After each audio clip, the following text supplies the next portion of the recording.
এখানে যখন বিমানটা পড়ে এখানকার লোক কেউ জানে না, যদিও গেটের মধ্যে আমি একটু দূরে ছিলাম, ওখান থেকে কিন্তু এই উত্তর মুখ হয়ে কিন্তু আমি কিন্তু এটা সিগারেট খাইতেছি।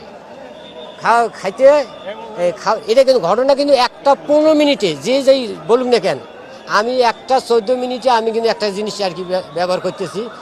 এর মধ্যে আর কি এই 15 মিনিটের মধ্যে 1:15 মধ্যে শুধু দেখলাম যে এই দিক থাকিয়ে এই দিক থেকে কোনো রাস্তা কিন্তু নাই, এই দিক থাকিয়ে আসি ডাইরেক্ট হানা হচ্ছে, ইঞ্জিনের কোনো সাউন্ড নেই, একদম ব্যস্ত,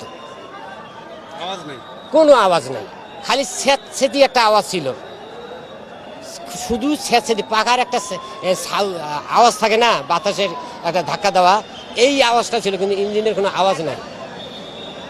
আমি মনে হয় যে ওখান থেকে মনে হয় যে 30 সেকেন্ড লাগে নাই, তারপরে বেশি তো লাগবেই। খালি শুধু দেখলামে যা আগুন ভিতরে খালি ঘুরতেছে, বাইরে কোনো আগুন নাই।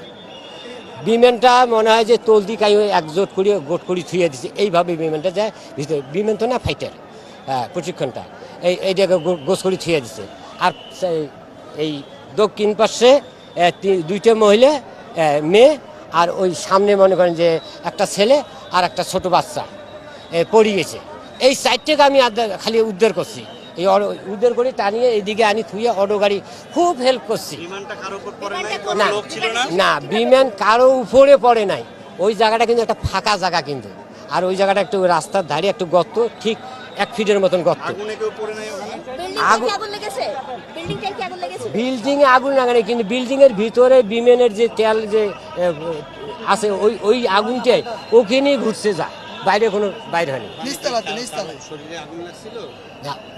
খালি না, আমি একটা লোক খালি দেখছি পাও 2টা এই পাশে খাড়ায় আছে, পশ্চিম পাশে পা খাড়ায় আছে, বিমানের তলে লোকটা বোঝা যায় আর কি, বিমানের তলে, কারণ যেহেতু উনি মাটির নিচে, আর বিমান তো বোঝেনি তো আর কি।